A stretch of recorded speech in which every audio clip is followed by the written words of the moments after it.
constraints. Today we are talking about the constraints and we are talking about the degrees of freedom. Okay, so first of all you should know that what are degrees of freedom. सबसे पहले आपको पता होना चाहिए कि degrees of freedom क्या है. Degrees of freedom means the number of coordinates, the minimum number of coordinates that are required to specify the motion, to specify the state of a system completely, to specify the state of the system completely. कि आपको कितने minimum number of coordinates चाहिए अगर आप state को, किसी system की state को कंप्लीटली क्या करना चाहते हो, डिटरमाइन करना चाहते हो, डिफाइन करना चाहते हो, स्पेसिफाई करना चाहते हो, तो आपको कितने नंबर ऑफ कोऑर्डिनेट्स चाहिए. For example, if I give you an example कि अगर आप एक 3D एक क्यूब के अंदर मूव कर रहे हो, if you are moving inside a cube, अगर आप एक क्यूब के अंदर मूव कर रहे हो तो आपको कितने, यहां पे आप हो, you are moving inside a cube, आपको कितने नंबर ऑफ कोऑर्डिनेट्स चाहिए जो आपके मोशन को डिफाइन कर पाएगा. Because in a cube it is a 3D, या and you are here.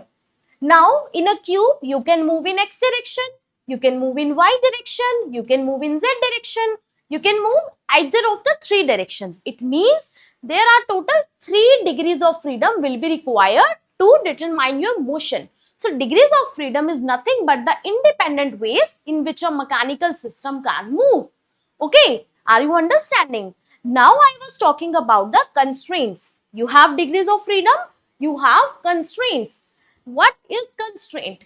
Constraint यानी कि restriction, यानी कि रुकावट, आपके मोशन में क्या रुकावट आ रही है उसको हम बोलेंगे restriction, constraint बोलेंगे.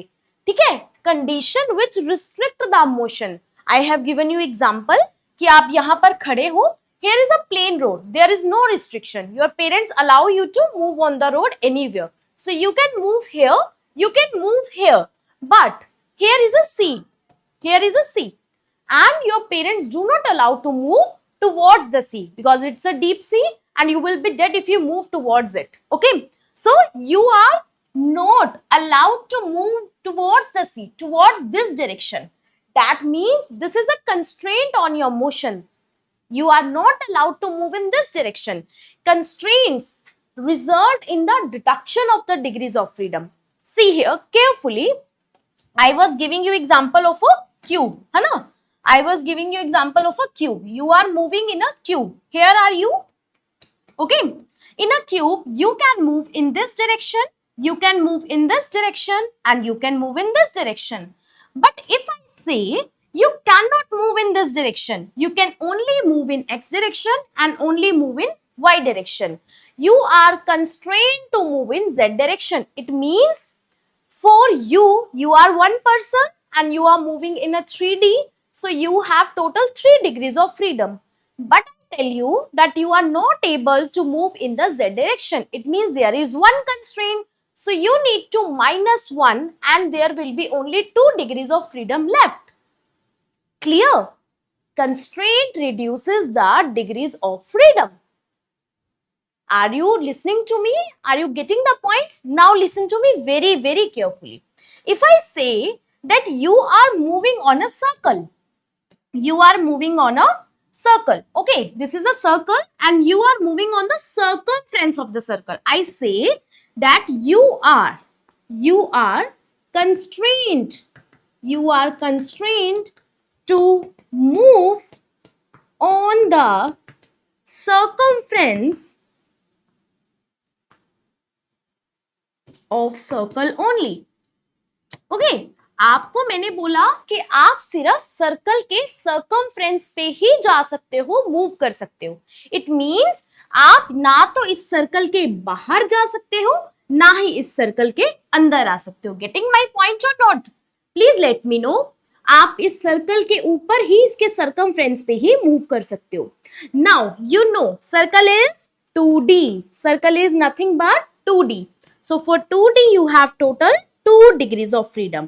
That is xy. If I talk about the Cartesian coordinate system, if I talk about the Cartesian coordinate system, you have only 2 degrees in 2D, x and y.